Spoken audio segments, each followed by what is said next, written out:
that's the key point of just the word gay and how it's used. Now, when we get into homophobia as a concept, it's it's funny. The term homo and phobia. When we think about the word phobia, we think of it as a fear.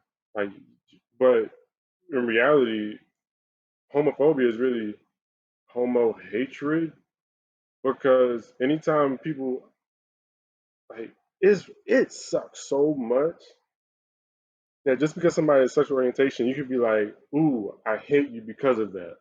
Huh? I mean, people fear what people hate what they fear. So that totally that tracks for me. Um, for I won't ever understand it. I would love like a follow up conversation somewhere down the line where we have an actual another a black man who identifies as queer just to also get their POV of what happened in their childhood. But though what's this is another conversation, but I do think it's because I spent so much time around white people, like between the ages of 14 and 18, because of where I went to high school, that I really did start thinking when I went back. I was just like, why do y'all care? Like, actually, full stop. Why do y'all care?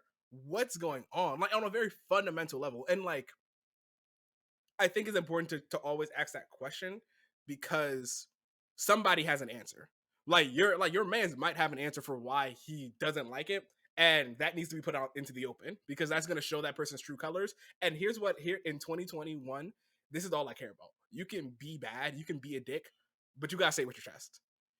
Like free speech, you can have your free speech, but free consequences. It goes back to what we were saying before, where we're just like, oh no, don't deep it like that. But like, no, take responsibility for the words that you're talking about. Don't just like sweep it under the rug. Uh, the real point at the end of the day is this idea of being bothered. Like the idea of homophobia is so strange. If we want to be honest about it as men, if you so pressed, like as a man, if you're so pressed about what another man is doing that's not affecting you, like that means your manhood is threatened. That means like you're letting your manhood be threatened. And this can go two ways, which how I like to explain things. Like I think like the rational empathetic way is to be like you should let everybody be who they are. But also like if I play your game, if I'm playing like what I was taught as a black man, you being pressed over somebody being gay is kind of sus. Like why you think why are you spending your day thinking about that?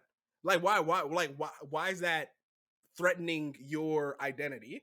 Like because his identity is not threatened by you. To be honest, he's more manly than you because he live in truth and you lying.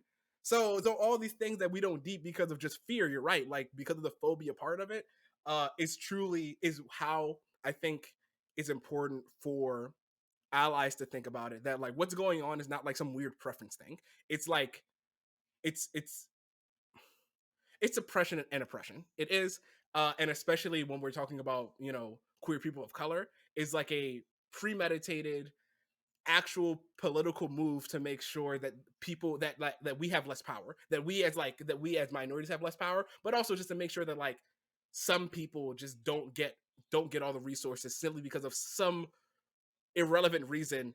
But the true thing is that we just want to be in control. I'm sorry to go back to a point we were talking about earlier, where we were talking about why, like, basically you eventually put together that like being gay is wrong because it's effeminate and like we want control. What's super fascinating to me is that gay men have control in sexual conquest.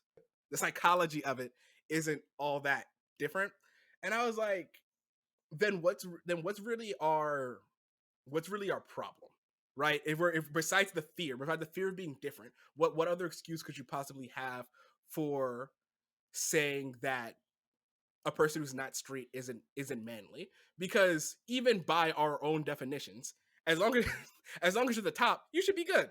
As long as you're maintaining control. Because at the end of the day, what really homophobia is, what transphobia is, what most phobias are, I think, if we're talking in the socio-political realm, people's identities and people's framework of how they see the world is about control. Like it's an uncomfortable feeling of saying like I did not expect you to be like that.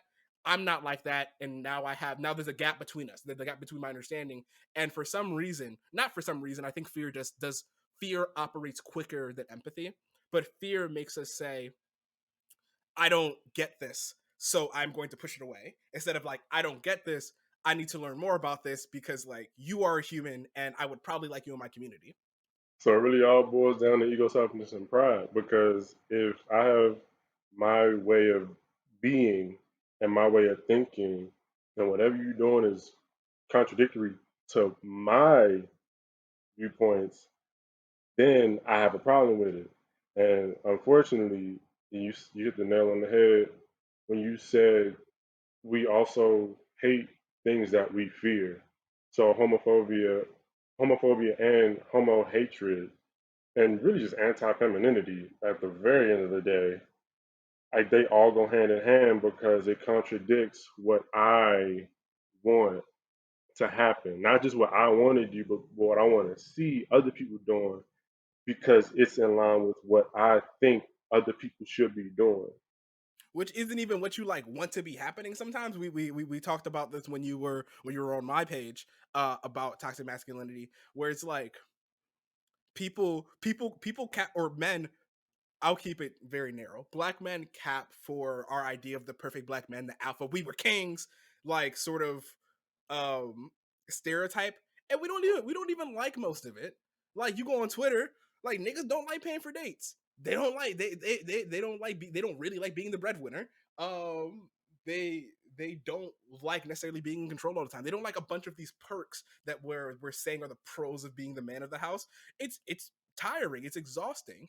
So this idea that like we internally, and this is the thing that is very important when we talk about manhood and the patriarchy, that these are not things that we are. These are things that we are taught that we are supposed to aspire to, and that's the thing that's really been that really came from my head top when I started delving into it and reading more about it. I was like, yeah, you're right. Like I wake up every day. I now like I know that I'm a man. Like I'm comfortable with who I am. I'm getting more comfortable with who I am and like identity and stuff. But when you're growing up, you're just told like one day you're gonna have to be a man, and here's all the shit that a man does. And now you have to wake up every morning and be like, let me get my man script, let me get my man you script. Let me go make sure I'm doing enough manly shit today, so every day I can go to sleep being like, yep, I checked another day of nobody finding out I'm not as manly as I am. Instead of like what we should be aspiring to. I don't think we need gender, but like if we're going to keep it around, what we should be aspiring it to is that, at least for me selfishly, I want to make whatever definition of manhood is as close to what I already do as possible, like, or what I want to do. Like if tomorrow I want to put on nail polish, I'm gonna change the definition of manhood to be like, yo, niggas can wear nail polish because like it goes with my Timbs, you know. But yeah, I find that now that you brought it up and now I'm thinking about it, like it's so stupid. We promote all of this stuff, and it'd be one thing if like we stood by it. We don't even like standing by this stuff. We're just gatekeeping because like it just makes us uncomfortable. Now we can switch gears and go from homophobia into transphobia, which on everything, I did not know transphobia was a thing until I got to about early 20s. I'm 25 now. But when like I had never had a reason to know about it because elementary school, middle school, high school, when it came to transness, whether it be transgender, transsexual, transvestite, what have you. Anything trans, I just didn't have any exposure to it, not even through the interwebs, the internets. Like there was nothing palpable enough for me to be like, what is that? Now I've heard other people talk about it, but it's not until recent when I actually am starting to really peel back the layers of what gender just is, and that is mainly because I'm in a PhD program in sociology, where we're talking about anything and everything social. So if not for my and also I got a BA degree in sociology in undergrad. So if not for sociology and studying just people just in general, I still would not have a reason to still wouldn't have a reason to have to dig and learn way more about gender because I'm a black cishet man. There's there's nobody coming after me because of my gender, sexual orientation, sexual identity because I fit. Like everything that I'm doing fits. So that goes into, I guess, not just male privilege, but uh, gender privilege, sexuality privilege. Like there's a lot of privileges with following the status quo. Exactly. I